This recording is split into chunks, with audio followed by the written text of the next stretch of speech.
नमस्ते, बहुत स्वागत है आप सभी का जवाब तो चाहिए मैं हूं आपके साथ संभव गुप्ता। जवाब तो चाहिए मैं आज हम बात करेंगे मोदी हटाओ टूलकिट के लेटेस्ट वर्जन न्यूयॉर्क टाइम्स की। जैसे जैसे 2024 के लोकसभा चुनाव नजदीक आते जा रहे हैं, मोदी विरोधी साजिशों का जाल उतना ही बड़ा होता जा रहा है। भारत विरोधी ताकतें किसी भी हाल में मोदी सरकार को हटाकर ऐसी सत्ता का गठन कराना चाहती हैं जो उनकी पिछलग्गू बनकर चल सके। BBC documentary, Adani Hindenburg report, George Soros का बयान उसी इकोसिस्टम का हिस्सा थे जो 2024 में मोदी को हटाने की साजिशें रच रही हैं। इसके अलावा हाल ही में ब्रिटिश अखबार द संडे गार्जियन ने खुलासा किया था कि 2024 में मोदी को हराया जा सके, इसके लिए अंतरराष्ट्रीय साजिश हो रही है। दिल्ली से लेकर लंदन तक मोदी को हटाने वाली योजना को लेकर कई बैठकें हो चुकी हैं। कुछ बैठकें तो नई दिल्ली स्थित विदेशी दूतावासों में भी हुई हैं। इस सब के बीच न्यूयॉर्क टाइम्स ने भारत और मोदी सरकार को लेकर जहर उगला है। न्यूयॉर्क टाइम्स के ओपिनियन में लिखा गया कि मोदी सरकार कश्मीर में प्रेस का दमन कर रही है। अगर मोदी सरकार कश्मीर मॉडल को देश भर में लागू करती है तो यह प्रेस की स्वतंत्रता के साथ ही भारत की धर्मनिरपेक्षता के लिए भी खतरा बनेगा। पहले भी कई बार भारत और मोदी विरोधी मानसिकता का परिचय दे चुका न्यूयॉर्क टाइम्स 2024 लोकसभा चुनाव से पूर्व एक बार फिर पीएम की छवि खराब करने का प्रयास कर रहा है। केंद्रीय मंत्री अनुराग ठाकुर ने ट्वीट कर न्यूयॉर्क टाइम्स को लताड़ लगाई कि देश के आंतरिक मामलों में विदेशी दखल कतई स्वीकार नहीं होगी। भारत और भारत के प्रधानमंत्री की छवि बिगाड़ने वाले इन सभी साजिशों को देश की जनता ध्वस्त कर देगी। आज के प्रोग्राम में हम बात करेंगे कि क्या बीबीसी के बाद न्यूयॉर्क टाइम्स मोदी विरोधी एजेंडे को आगे बढ़ा रहा है। क्या न्यूयॉर्क टाइम्स मोदी हटाओ गैंग का अपडेटेड वर्जन है। सवाल यह भी कि क्या प्रेस की स्वतंत्रता के नाम पर मीडिया को देश विरोधी अभियान चलाने की छूट कब तक दी जा सकती है। क्या एनवाईटी और बीबीसी जैसे संस्थान देश के लिए खतरा बन रहे हैं। इसी पर करेंगे चर्चा, लेकिन उससे पहले आपको एक रिपोर्ट दिखाते हैं।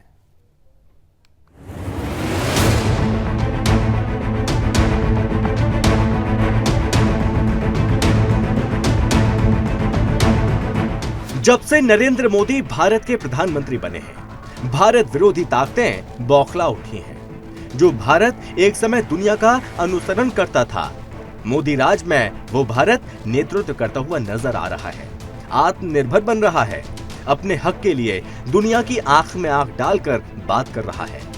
ये नया भारत उन ताकतों को खटक रहा है जो ताकतें भारत को कमजोर देखना चाहती हैं। इन ताकतों ने 2024 लोकसभा चुनाव से पहले पीएम मोदी की छवि को बिगाड़ने के प्रयास शुरू कर दिए। इसके लिए पहले बीबीसी की मोदी विरोधी डॉक्यूमेंट्री को लॉन्च किया गया। हिंडनबर्ग की अडानी ग्रुप पर रिपोर्ट जारी की गई।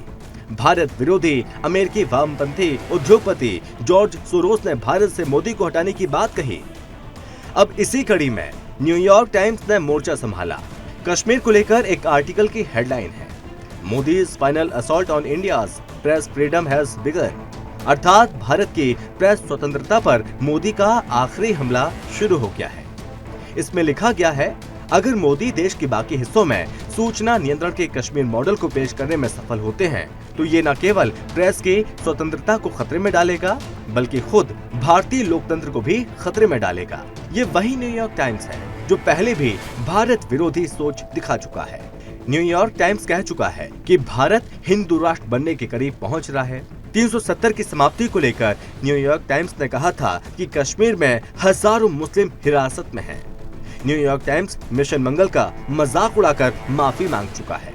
जुलाई 2021 में न्यूयॉर्क टाइम्स के दिल्ली में जॉब के लिए आवेदन में लिखा था कि उसे ऐसा पत्रकार चाहिए जो भारत सरकार के विरुद्ध लिख सके, सत्ता बदलने की उनकी कोशिशों में अपना योगदान दे सके। अर्थात न्यूयॉर्क टाइम्स को ऐसा पत्रकार चाहिए था जो भारत में बैठकर भारत को ही गाली दे, जो मोदी सरकार के खिलाफ माहौल बनाए, जो टुकड़े टुकड़े गैंग की मदद करे। अब उसी न्यूयॉर्क टाइम्स ने 2024 लोकसभा चुनाव से पहले एक बार फिर से मोदी विरोधी इकोसिस्टम को धार देने की कोशिश की है, जिसे देश की जनता उसी तरह ध्वस्त करेगी जैसे 2014-2019 में किया था। देश के आंतरिक मामलों में विदेशी दखल को स्वीकार नहीं करेगी।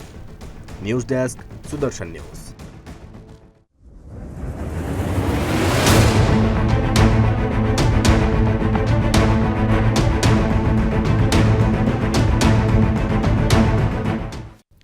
ब्रेक के बाद स्वागत है आपका। और बात हो रही है, क्या न्यूयॉर्क टाइम्स मोदी हटाओ गैंग का अपडेटेड वर्जन है? क्या प्रेस की स्वतंत्रता के नाम पर मीडिया को देश विरोधी अभियान चलाने की छूट कब तक दी जा सकती है? क्या एनवाईटी और बीबीसी जैसे संस्थान देश के लिए खतरा बन रहे हैं? इसी पर करेंगे चर्चा। हमारे साथ मेहमान भी जुड़ गए। सबसे पहले परिचय करवाते हैं। हमारे साथ जुड़ गए हैं कैप्टन आई सिंह हैं, बीजीपी प्रवक्ता। कैप्टन आई सिंह, बहुत स्वागत है आपका। रवि अरोरा हैं, राजनीतिक विश्लेषक। रवि जी, बहुत स्वागत है आपका भी। डॉक्टर धनोज कुमार हैं, वरिष्ठ पत्रकार। डॉक्टर धनोज, आपका बहुत स्वागत है। सुरेश कुमार गोयल हैं, पूर्व राजनयिक। सुरेश जी, आपका भी बहुत बहुत स्वागत है। सबसे पहले कैप्टन आई सिंह आपसे, चूंकि पश्चिमी मीडिया में जो कुछ छपता है उसको लेकर पहले से भी कई सारे सवाल खड़े होते रहे हैं, और एक बार फिर से रिपोर्ट सामने आई, जो एनवाईटी ने जो छापा उसको लेकर एक बार फिर से सवाल खड़े हो रहे हैं। तो भारत की छवि को जानबूझकर बिगाड़ने की कोशिश की जा रही है क्या? बिल्कुल, बहुत अच्छी बात आपने कही कि राहुल गांधी अगर विदेश में गए हैं तो कोई भारत के एक अच्छा संदेश तो लेके गए नहीं है, और ना भारत के लिए कोई अच्छा संदेश वहां से देंगे। तो ये जो टूल किट है राहुल गांधी की, कांग्रेस पार्टी की, चाहे वो बीबीसी हो, चाहे न्यूयॉर्क टाइम्स हो, यहाँ ये शुरू से ही भारत के खिलाफ रहे। खास करके कांग्रेस के इनसे बहुत अच्छी बनती है। तो इन्हें, हमारी जो चुनी हुई सरकार है जो देश में बहुत अच्छा काम कर रही है, माननीय प्रधानमंत्री नरेंद्र मोदी जी के नेतृत्व में, भारत देश जो पहले था वो नहीं है। आज भारत देश आज का देश है। आज पूरा वर्ल्ड भारत का लोहा मान रहा है। आज प्रधानमंत्री ने जिस तरह से G20 की मेजबानी की है, वही चीजें फिर लोगों को हजम नहीं हो रही है, चाहे वो न्यूयॉर्क टाइम हो, चाहे बीबीसी हो, क्योंकि ये पहले इशारे पे अपने यहाँ की सरकार को अपने इशारे पे चलाते थे, अपने अनुसार बात करवाते थे। लेकिन कैप्टन आई सिंह जी, लेकिन प्रेस की फ्रीडम के नाम पर मीडिया को देश विरोधी अभियान चलाने की छूट कब तक दी जा सकती है? कब तक? बिल्कुल, बहुत अच्छी बात है कि ये जो है ना, अब इनके ऊपर अंकुश लगाने का समय आ चुका है, क्योंकि जिस तरह से ये चला रहे हैं, इतनी तो आजादी किसी को नहीं होना चाहिए। तो मैं भी अपनी सरकार से यही कहूंगा, खास करके अनुराग ठाकुर जी से।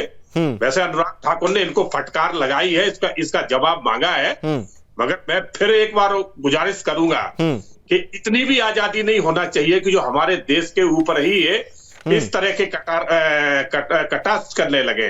आज जो इन्होंने स्टेटमेंट दिया है कश्मीर को लेके, आप सोचिए इसका क्या मतलब है इन लोगों का? हमारे अंदरूनी मामलों में बात करने की, हमारे अंदरूनी मामले हैं, उनको कैसे ठीक करना है, कैसे देश को चलाना है, ये हमारे देश की सरकार, हमारे देश के प्रधानमंत्री भी छोड़िए ना, आप बीच में कौन होते हैं बोलने वाले?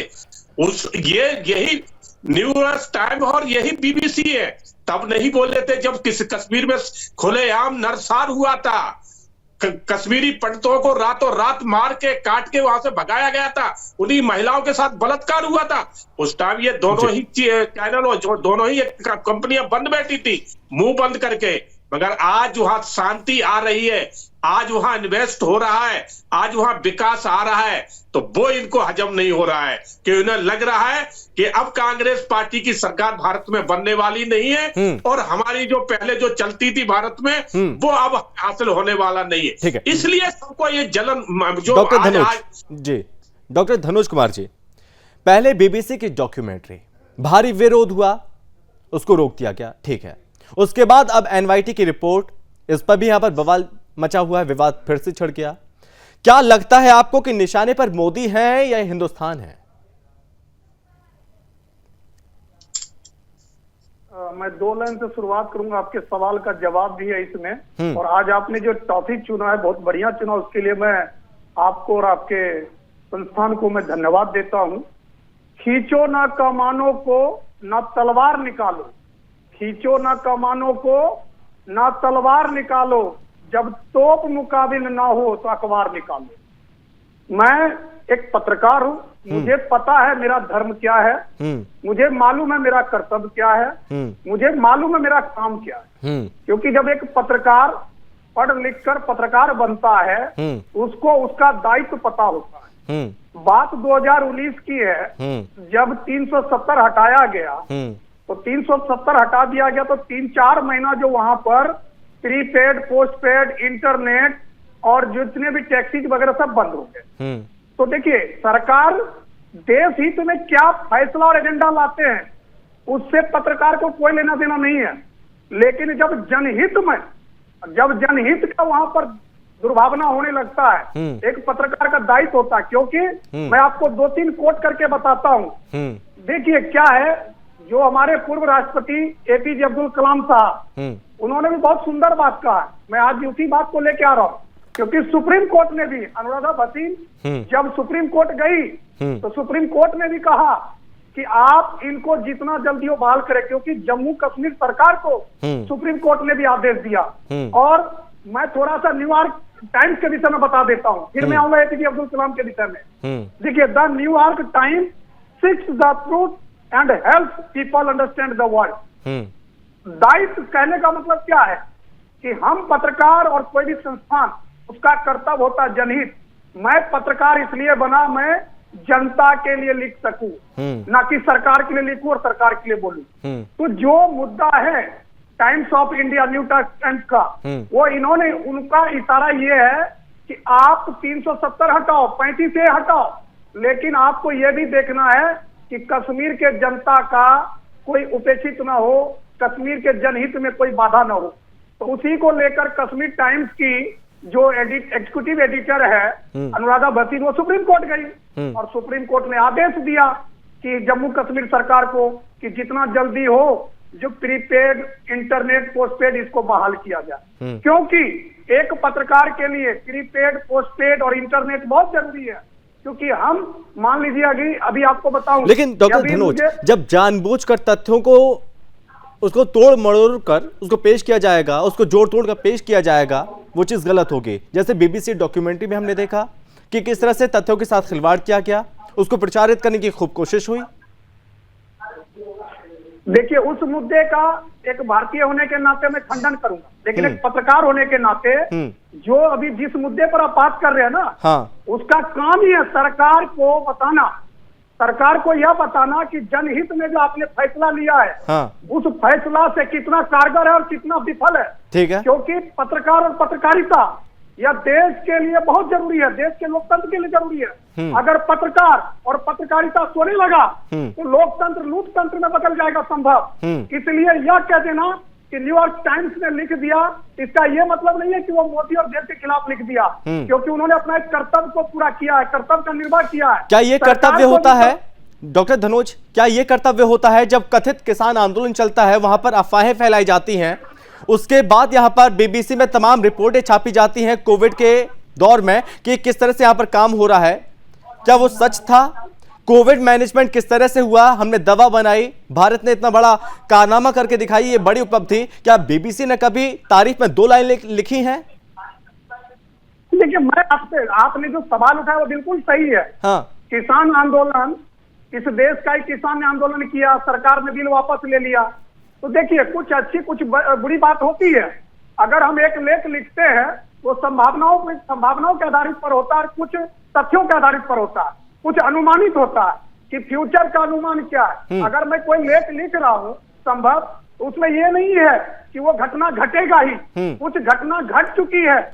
एनवाईटी ने, सुबोध जी आपको याद होगा, एनवाईटी ने एक रिपोर्ट लिखी थी जब शमशानों की तस्वीर दिखाई थी, लेकिन उपलब्धि के बारे में एक बात जिक्र नहीं किया गया था। इससे यह नहीं पता चलता कि भारत विरोधी एजेंडा कितना ज्यादा प्रफुल्लित यहां पर हो रहा है, कितना इसको बढ़ाया जा रहा है।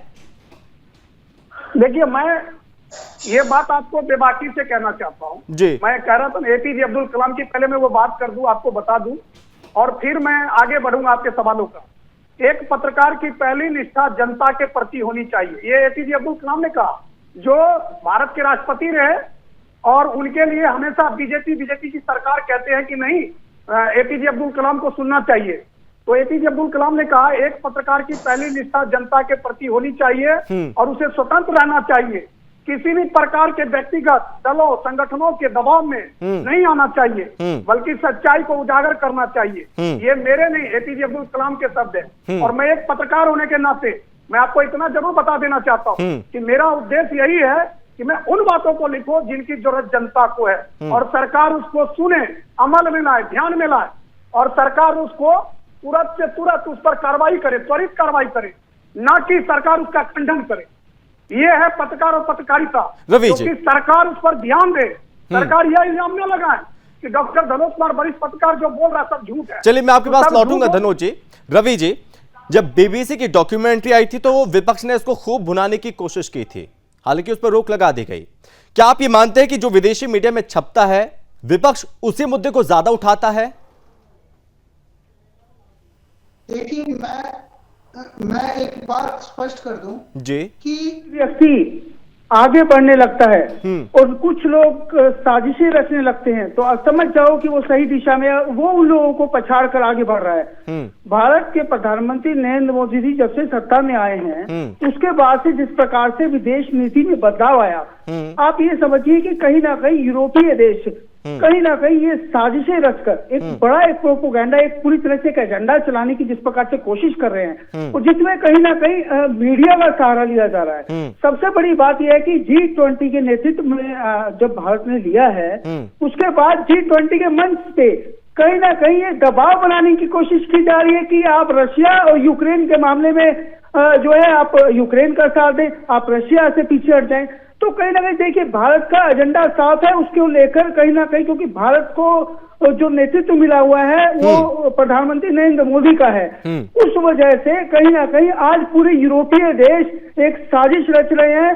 कहीं ना कहीं ये देखिए, एक बात समझने वाली ये है कि अगर अमेरिका कहता है कि तालिबानी आतंकवादी है, तो पूरी दुनिया के मंच से सभी देशों को एकजुट करके उसे आतंकवाद घोषित किया जाता है, और उसी के साथ अमेरिका डील करके अफगानिस्तान की जनता को छोड़कर चला जाता है और रातों रात वहां से अमेरिका चला जाता है। तो ये कितनी बड़ी बात है अपने आप में। अगर ये चाहें कि इन मुल्कों का साथ देना है तो भारत को वही करना पड़ेगा, तो ठीक है। अगर ऐसा नहीं करते हैं तो इनके खिलाफ साजिशें रचने का प्रोपेगेंडा बनाया जाता है। मैं समझता हूँ यह पूरी तरह से एक जो है एजेंडा है, जिसे जो है कहीं लेकिन रवि जी, चूंकि ये विदेशी मीडिया जो है ये तो खतरा है देश के लिए, और साथ में कुछ ऐसे नेता जो कि विदेशों की धरती में बैठकर भारत के बारे में क्या अनर्गल बातें करते हैं, ये भी बड़ा खतरा है। बिल्कुल, देखिए ये जो नेता है इनको कहीं ना कहीं समर्थन मिलता है ऐसे मुल्कों का जो भारत विरोधी हैं, जो भारत के साथ मंच पे खड़े नजर आते हैं। वो सामने आकर नहीं लड़ सकते, पर वो कहीं ना कहीं इस मीडिया का सहारा लेते हैं, कहीं ना कहीं हमारे विपक्षी दलों का सहारा लेते हैं, और वो उनको सिर्फ समर्थन ही नहीं देते, पूरी तरह से उनको प्रोटेक्शन पर कराई जाती है, और जिसके लिए कहीं ना कहीं उनका मकसद सिर्फ मोदी जी को पीछे हटाना नहीं है। उनका मकसद है कि भारत को तोड़ना, उनका मकसद है कि भारत की जिस प्रकार से विकसित देशों की में खड़े होने की स्थिति अपनी बना रहा है भारत, उसको लेकर उनकी तकलीफ है, जिसको लेकर ये पूरी कहानी पूरा प्रोपेगेंडा। सुरेश जी माफ कीजिएगा, काफी टाइम लग गया आप तक आते आते। सबसे पहले मैं आपसे भी कि क्या आपको लगता है कि भारत की छवि को जानबूझ के बिगाड़ने की कोशिश की जा रही है, और क्या न्यूयॉर्क टाइम्स और बीबीसी जैसे जो संस्थान है क्या देश के लिए खतरा बन रहे हैं अब? देखिए, मैं आपसे क्षमा मांगते हुए पहले तो ये कहना चाहूंगा कि मैंने अभी तक जो विचार सुने जी, उसमें काफी कुछ एक राजनीतिक तौर पर कोई किसी के पक्ष में बोल रहा है कि मोदी जी के ऊपर हमला किया जा रहा है, भारत पर हमला किया जा रहा है, ये हो रहा है, वो हो रहा है। तो थोड़ा सा हमको, मैं देख रहा हूं कि हम जो है काफी असहिष्णु हो गए हैं कि जब भी कोई हमारे बारे में कोई चीज ऐसी कहता है कि जो लगता है कि हमारी आलोचना हो रही है, तो हमें लगता है कि हमारे ऊपर हमला किया जा रहा है। आलोचना करना, आलोचना सुनना, ये दोनों ही अच्छी चीज हैं। अगर हमारे बारे में सब कोई अच्छा ही बोलेंगे तो हमको सही क्या करना है? हम कोई भगवान नहीं है कि ऊपर से उतर के आए हैं और जो कर रहे हैं सब ठीक हो रहे हैं। हम मनुष्य हैं, गलती होती है, सही भी होता है। जब तक अपनी गलती नहीं सुधारेंगे हम, तो आगे मामला नहीं बढ़ेगा। तो हमें अपनी गलती सुनने की आदत और सहनशीलता होनी चाहिए। मैं ये देख रहा हूं, आप माफ कीजिएगा मेरे को, कि भारत में अपनी आलोचना सुनने की जो सहनशीलता होनी चाहिए वो अब नहीं है। जब हम चाहते हैं कि भारत के जो इंडिकेटर्स हैं, ग्लोबल इंडिकेटर्स अच्छे हैं, तो हम चाहते हैं कि सारी दुनिया में वाहवाही हो। जब हम देखते हैं कि वो हमारे जो इंडिकेटर्स को कह रहे नीचे गिर गए, वो हम कहते हैं कि हमारे ऊपर लेकिन हमला कर सुरेश जी, रहे हैं। अगर हम देखें एक कि जनरल कोई रिमार्क मीडिया है ये। संस्थान या विदेशी मीडिया जानबूझकर अपने एजेंडे के साथ आगे बढ़ रही है, क्या वो सही है? जैसे कि बीबीसी का डॉक्यूमेंट्री। मैं उसी के ऊपर आ रहा हूं जी।